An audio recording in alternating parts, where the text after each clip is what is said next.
Thanks, Dan. Thanks for being here. Thanks for giving us the opportunity to talk to the industry about this. GSA Insurance Brokers, this year we're celebrating our 35th year. We are down in our home at 137 Harrington Street for the Rock. We're just nudging 90 staff with a few open roles out there, as most businesses in the industry have at the moment.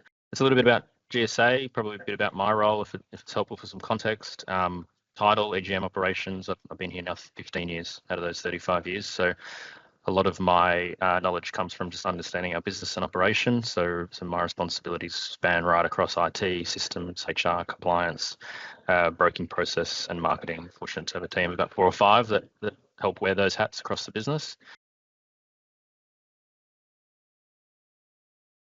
It's an interesting one. I think our journey together is probably pushing on 2 years now from memory. And before that, we, as a leadership team, we'd always spoken about international, about outsourcing, about overseas staff. And quite honestly, the challenge was we hadn't grasped how it worked.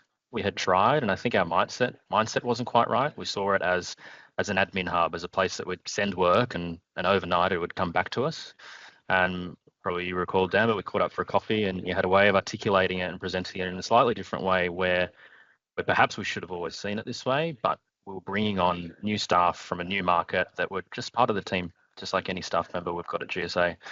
So when we sat there, we had challenges, opportunities, however you'd like to call them, around costs and around efficiencies. And an interesting one was staff and giving our staff here in Australia a chance to grow, a chance to be out there meeting clients. But that admin and support side was always a burden. So that's where it came from. It was once we spoke that we had a better understanding of, hey, this is growing your support team and growing your business. This isn't just a transactional admin hub. I think that made a really big difference to us being able to take that leap. I think it's the obvious. I think it's, without being too obvious about it, it was the apprehension, it was the unknown about it all. It was the quality of work and how would the hours work and how does the language work and how does the process work? Do we put work in a spreadsheet? Do we get it back the next day? And to some extent, without oversimplifying it, we're probably overthinking it. We were worried about all of these things. There was some apprehension about it. And I think what changed is that as we understood it, we understood what we needed, what we wanted. We were able to be quite deliberate about how we built that team. And it allowed us to take that leap and give it a go. Before that, there were all these unknowns that we didn't have answers to. And Dan has helped answer those questions and gave us the confidence to give it a go. Changes. It's funny, right? But we threw ourselves at it, and for some people that change came quickly, and that understanding of how it worked came quickly. For some, it took a little longer, but probably surprisingly, it went a lot smoother than I think we all expected. I'd like to think that because we threw ourselves at it as individuals and as a business. So we treated the people that we were interviewing and that we were bringing on board just like any other part of our team, and by putting that energy and that time and effort into it, this is why I say it felt smoother, is that we saw that come back pretty quickly. Best way I think I can answer that is that it's given our team here in Australia room to grow. Not long ago, we did it the other way around, and that also played its part, is that we had some senior people in the business step up and give room for our brokers and our staff to grow upwards. And this is almost bookending it on the other end by providing that support team around our brokers and around other parts of our business, which I'm sure we'll talk about. It gave them the opportunity to grow. And people on this call will have had this conversation in their businesses, and it comes from experience that you learn by going out there, you learn by going and seeing clients, you learn by touring your clients' facilities, and maybe this is a post-COVID era item, but you simply just don't get those opportunities like you used to. So providing that support stuff around it is just giving our people an opportunity to, I wouldn't say let go of that admin burden. I think you need to really be clear that you always have to be involved in that. This is not a set and forget item, but it cleared a lot of time to be able to spend more time on those career progression items and educational items that allows your people to take a step ahead. And ultimately, like at the end of the day, it's all about our staff, it's all about our clients, and be able to deliver some more value to our clients. Yeah, this is certainly part of the process that I didn't appreciate before it, but the fact that the recruitment side of things was all part and parcel of the offering. I remember when we took that first, like with our first role in our workers' comp team, we put the brief together for you, and you came back with 5, 6 names ready to interview, and that was refreshing. That was surprising, right? ASW came to us with a handful of people that again, something I didn't appreciate, but we were interviewing people that, whilst they were overseas, were working for Australian brands and Australian businesses, and have similar resumes to the kinds of people we'd be interviewing here. So the recruitment process is something that I had not quite grasped when we started it, but made for a much smoother process. I think as we started to meet people and we started to analyze them and interview them just like we would any other staff member, um, it made a big difference to the whole process. I think we only made an offer when we had met someone that we thought was capable and that we thought fitted our culture and could do the job well. Is that a staff member we bring on anywhere in the world or anywhere in Australia gets the same treatment, from the interview process to the onboarding process to the probation process to the personal development plans to the one-on-ones, to the way we interact in WIP meetings, team meetings, monthly meetings. They get all the same processes that we already hold at GSA. It is that we set the same standards across the business regardless of location. It is that we're all exposed to the same training, the same audit processes. It is that we're just as critical in an interview when we're assessing someone regardless of where they are.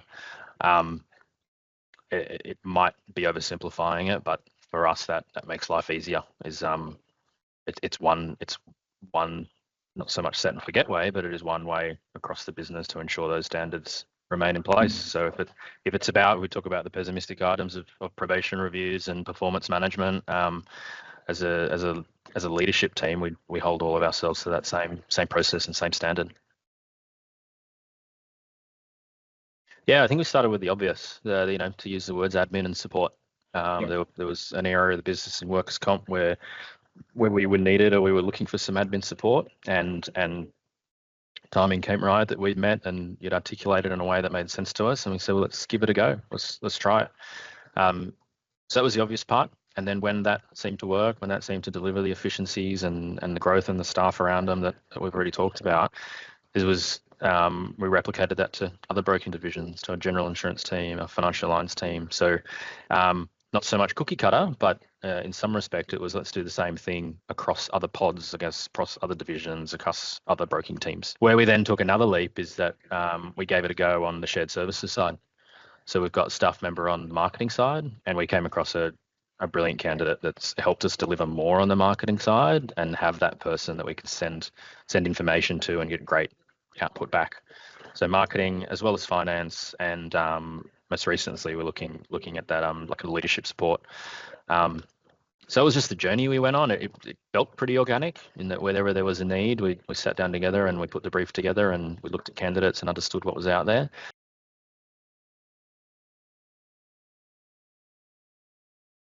It probably sounds basic, but I would probably say as a leadership team or the key decision maker in the business is just to zoom out, understand the business, understand where things are at, understand where the needs are and the wants are, and that allows you to be more deliberate about it. It allows you to give it a go without that apprehension or unknown. So if you zoom out and you have to think about what we need, what do our people need? Where are they getting stuck on admin tasks, on support tasks? Where could we be delivering more? And have a chat with someone like Dan and just go, okay, is there a workforce out there that can fill that need for us? Put someone on, see how it works, do your due diligence, of course, understand the supplier that's right for you. I think if you go in there and you go to hire someone internationally and you haven't got that, keep using the word deliberateness about it, if that's a word, you might find yourself just hiring someone and being unsure what to do with them, how to manage them, where to utilize them. So as always, it starts with the foundations. It's that transition in mindset from an overseas admin hub and transactional to having a team of people that are ours, that are part of our team, that we own in some respect, that are a wholly part of the team. That was the big shift for us. As soon as we understood that and got our head around that, it allowed us to really give it a go. And then the whole process from start to finish, like I said, the recruitment process was one that I'd underappreciated, the sourcing of talent, the onboarding, the the moving them through probation, the embedding them into the team and processes and culture, and the support that you kind of get along the way. The whole process, start to finish, has been collaborative, right? It's a partnership. I think we've got a good Yeah. working relationship, and that, yeah, the whole thing's important. I don't think there's anything that one thing would stand out.